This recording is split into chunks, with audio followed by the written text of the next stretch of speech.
Let's get you the latest from the United States, and it's the Trump administration that's planning to toughen semiconductor restrictions on China, continuing and expanding Biden administration's efforts to limit Beijing's technological prowess. And it's the Bloomberg News that's reporting that the US officials recently met with their Japanese as well as Dutch counterparts about restricting Tokyo Electron and ASML engineers from maintaining semiconductor gear in China. That is what the report has gone on to say, and according to which some Trump officials also aim to further restrict the quantity as well as the types of chips that can be exported to China without a license.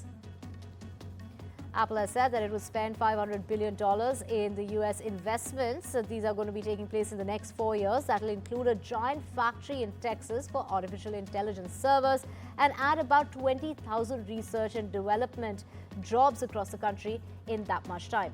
That $500 billion is expected to be spent. This is what's going to be spent, including everything from purchasing as well as from U.S. suppliers to U.S. filming of television shows and movies for their OTT platform, Apple TV network.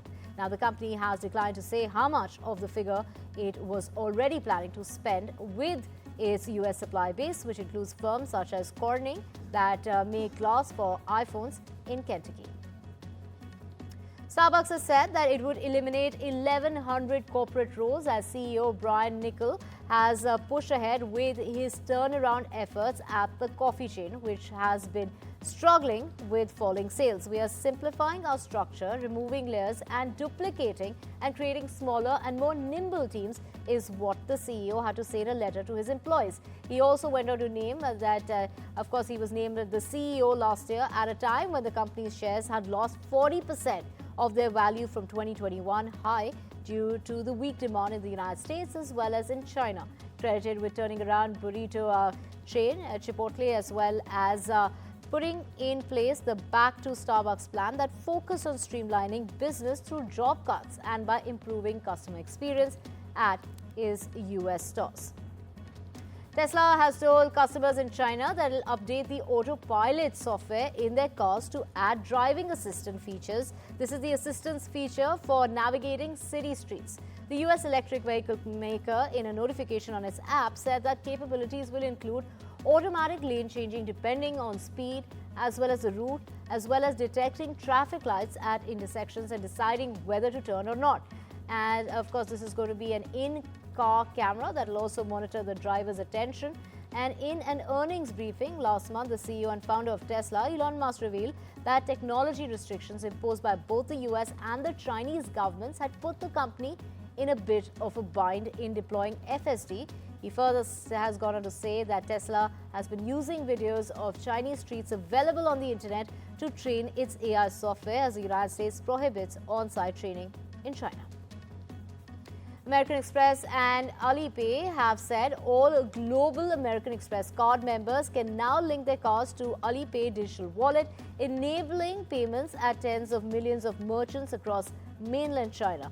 The initiative not only simplifies transactions for travelers, but also provides local businesses with greater opportunities to attract international customers.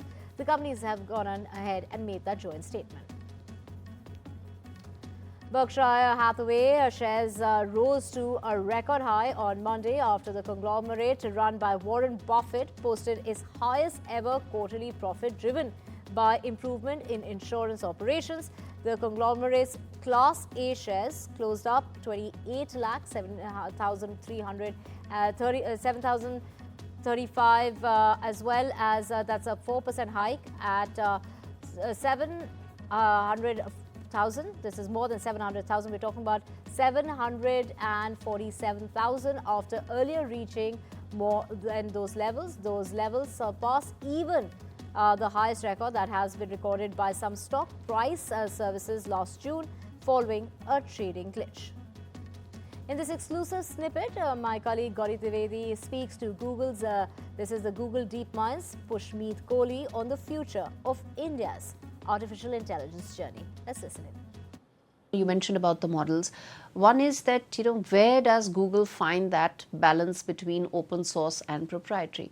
You've got to make money. You're a large corporation. You're accountable to your shareholders. But at the same time, you're talking about scientific innovation that impacts humanity.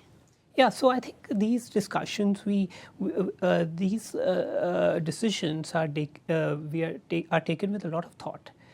In the context of models like AlphaFold, the decision was taken that this technology, if we share it with the world, that will be the thing that maximizes the impact of that technology. So AlphaFold 2 has been completely sort of open sourced in terms of its weights. The AlphaFold database has been used by 190 countries and scientists, 2.7 million scientists across the world.